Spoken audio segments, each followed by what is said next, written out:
हाय, मेरा नाम बिनती शेठ है और हमारी बुक जिसका नाम है 30 Days to Better English learn to speak and write more effectively by Norman Lewis के अगले चैप्टर का नाम है how to do almost anything.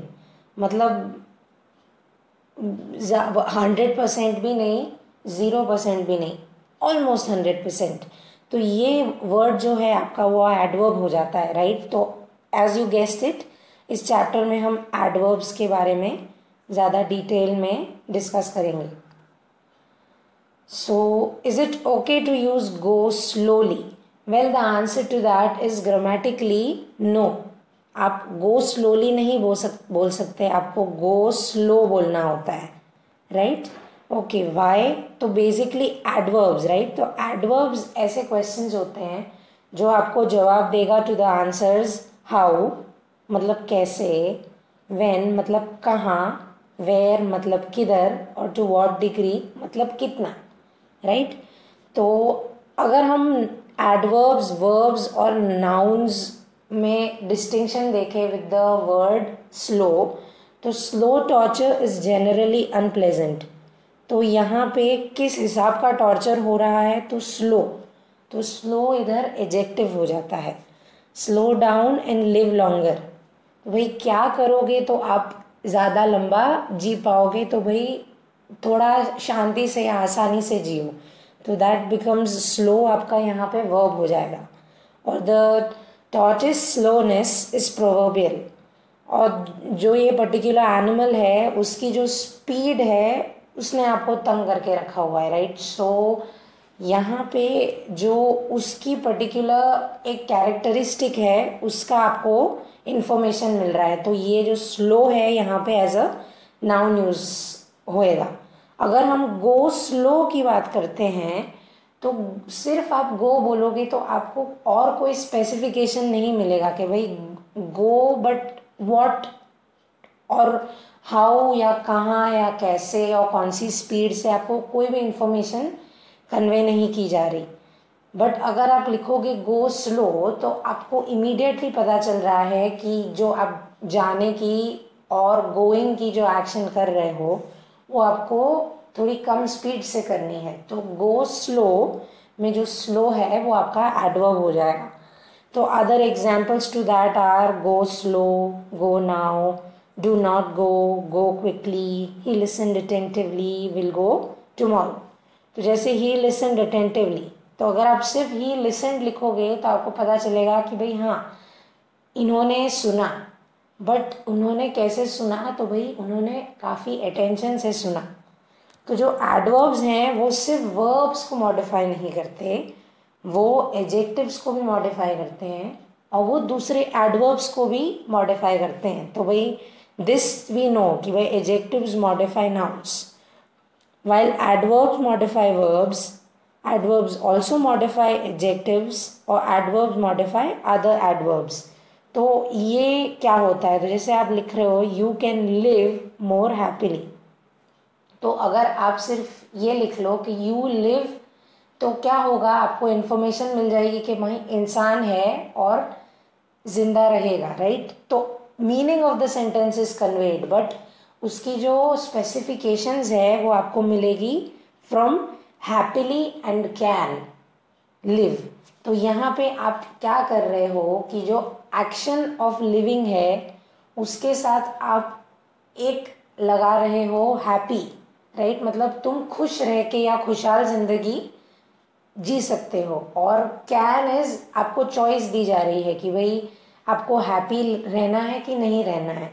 तो ये आपकी एडवर्ब्स मॉडिफाइंग अदर एडवर्ब्स का एग्जाम्पल हो जाता है।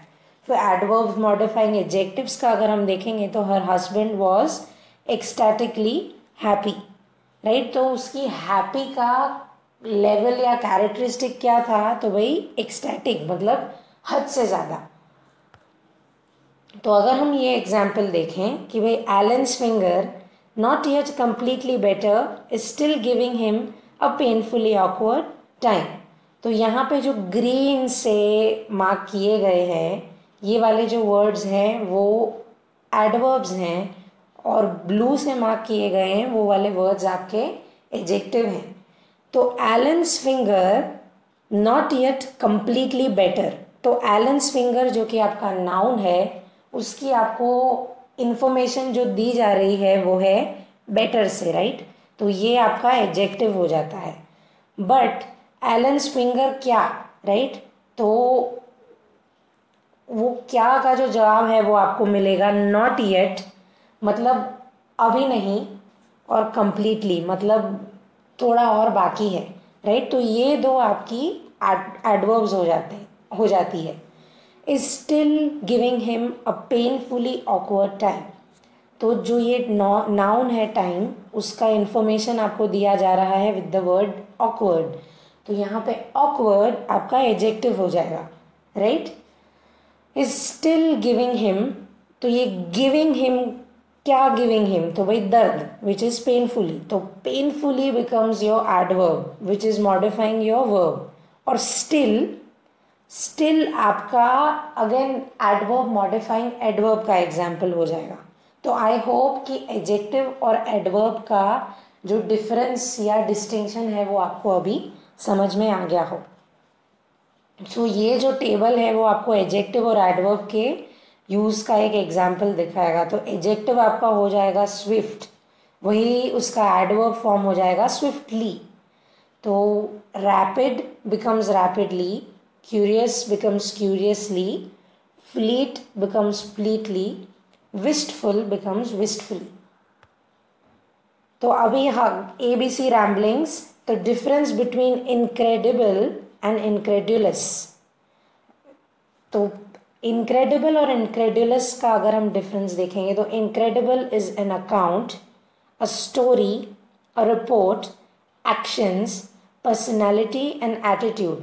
तो to remember the difference between this, incredible के बाजू में लगा लो the incredible Hulk, right. As in always remember the story of that gigantic monster or the personality of that monster, और उसकी जो पर्टिकुलर लाइफ की रिपोर्ट है, तो वो सारा कुछ इनक्रेडिबल हो जाएगा।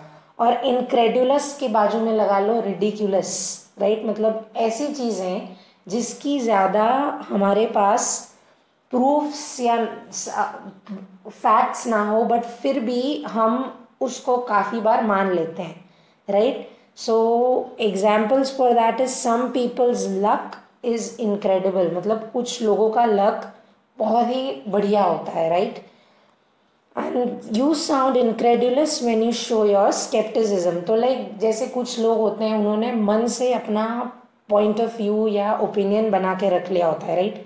आप कुछ भी बोल लो, वो अपनी ओपिनियंस चेंज नहीं करते। तो ये वाली जो एग्जाम्पल है, यहाँ पे आप इनक्रेडुलस यूज करोगे। तो again incredible is Hulk, meaning story, personality, report, actions, right. और इनक्रेडुलस इज रिडिक्यूलस।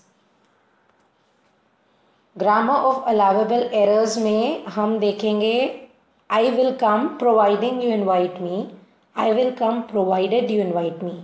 तो ग्रामेटिकली करेक्ट यूजेज होता है प्रोवाइडेड, बिकॉज जो प्रोवाइडेड वर्ड होता है वो आपको उसका मीनिंग डिक्शनरी के अंदर है on condition that.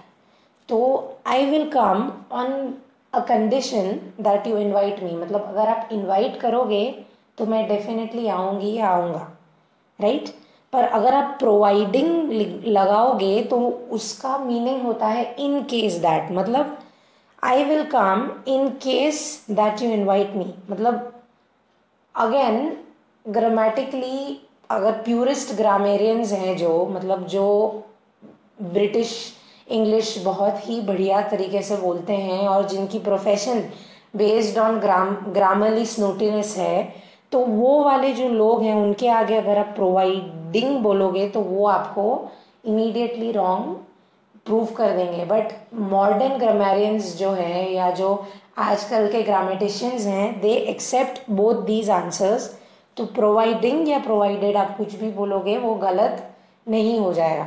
But if you are stuck in an impasse, अगर आपके पास कोई दूसरे ऑप्शंस नहीं मिल रहे, तो प्रोवाइडेड का मतलब अगेन होता है ऑन कंडीशन दैट, और प्रोवाइडिंग का मतलब होता है in case that, And finally you have spoonfuls versus spoonfuls. तो spoonsful यानी 2 चम्मच भर के, राइट, और spoonsful मतलब 2 भरे हुए चम्मच. तो what would you say? देख 2 चम्मच नमक डालो, राइट. आप 2 भरे हुए चम्मच नमक नहीं बोलते, तो इंग्लिश में आप हमेशा spoonsful बोलोगे. मतलब you have a spoon and you fill it 2 times, then that is what you are trying to imply. तो आई होप ये सेशन में आपको कोई डाउट्स या कन्फ्यूजन्स रिगार्डिंग एडवर्ब्स और एडजेक्टिव्स हो वो क्लियर हो गए हो. Thank you for listening in. If you have any questions, queries, doubts, comments, feel free to approach me on all of Unacademy platforms. And as always, don't forget to rate, review, recommend, share and subscribe. Have a beautiful day.